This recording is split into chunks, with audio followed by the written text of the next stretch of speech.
Hey guys, what's up? Welcome back here to today's edition of Intuitive Angling, and appreciate you guys swinging by the channel to check out today's video. And guys, today I want to talk about the one thing in bass fishing that is more important than your lure selection or even your lure color. A lot of people get caught up on lures and they think that the new lure or a different lure or something nobody's ever used before is going to be the key to their success. And don't get me wrong, that can help you a little bit, but if you want to have long-term sustainable success in bass fishing, it's not about the lure that you're using. I'm going to talk about that, what that variable is today, and I think it's going to definitely add up to some long-term sustainable success for you guys. Also, guys, before we get started, two quick things. Thank you very much for everybody that's taken time to hit the subscribe button here at Intuitive Angling, man. Really appreciate that support. And also, guys, we do have channel memberships here at Intuitive Angling. Channel members get free videos every week, private videos that aren't seen by the public, and access to my email address for your fishing questions. And also, one thing I want to let you guys know is I'm getting ready to start a live stream, and the live stream is going to be available to the Patreon members of Intuitive Angling and the channel members. So if you guys would like to get signed up and be part of that live stream coming up over the next couple of weeks, really appreciate that there.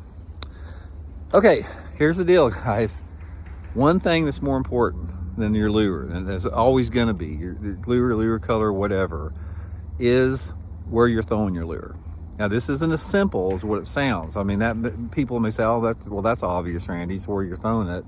But here's the thing about it: you have to be able to identify what is an area that can sustain a good population of bass, because you have got to be in areas where the fish move through and they live in groups.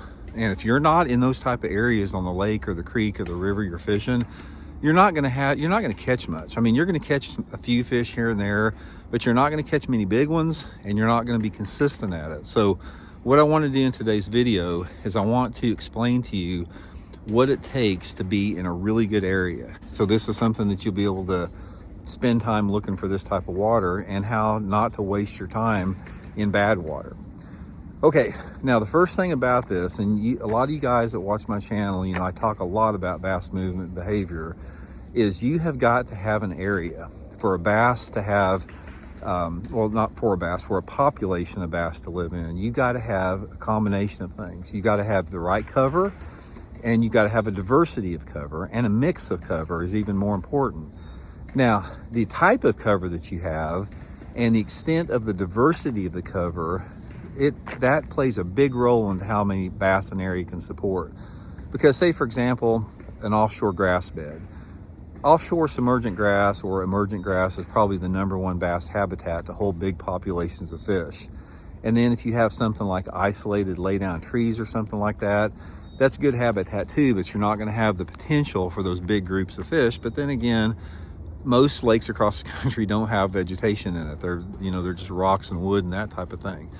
Nevertheless, you can still use the same system I'm talking about, and that is you have to identify where the best cover on the lake is. You got to find the area where the best cover is. Now, that cover could be lay down trees, it could be rocks, bluffs, riprap bank, lily pads, whatever, concrete in the water, it could be whatever.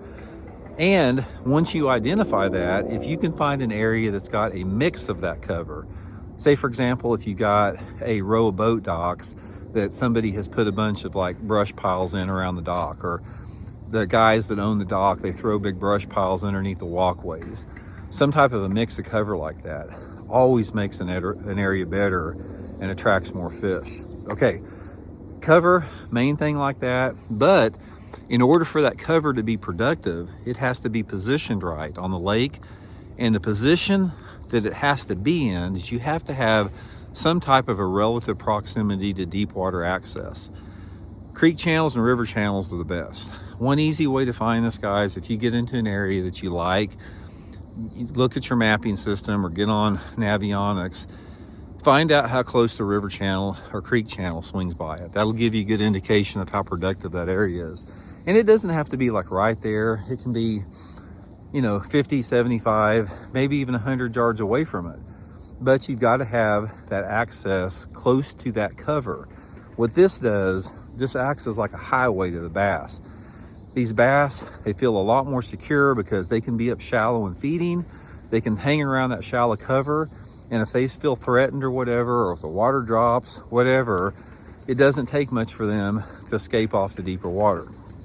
Now, on the other side of the coin, areas that are not going to catch many fish, even if you have the, the right lure, are those areas that have the opposite of that. It's going to be the areas that have very little cover, pretty much devoid of cover, and no access to deep water, because fish don't want to swim a long way across a flat to get to a bank that doesn't have premium cover on it. So those are the areas you're not going to catch many fish in. And one of the things you're going to find out about bass fishing is that you can have the best lure, like the state-of-the-art, the newest lure, nobody's seen it, it's fish catching bait, but if you're not around the fish, you're not going to catch many fish. But you can also, you could have, I was super inconsistent.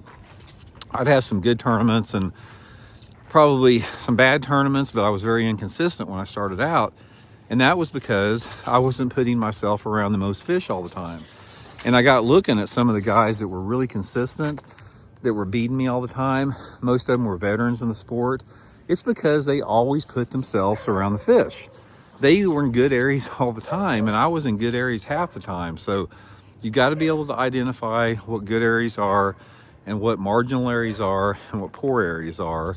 And the more you land in that good water, the more success you're going to have overall for the long term. So anyway, guys, appreciate y'all tuning in. We'll talk later.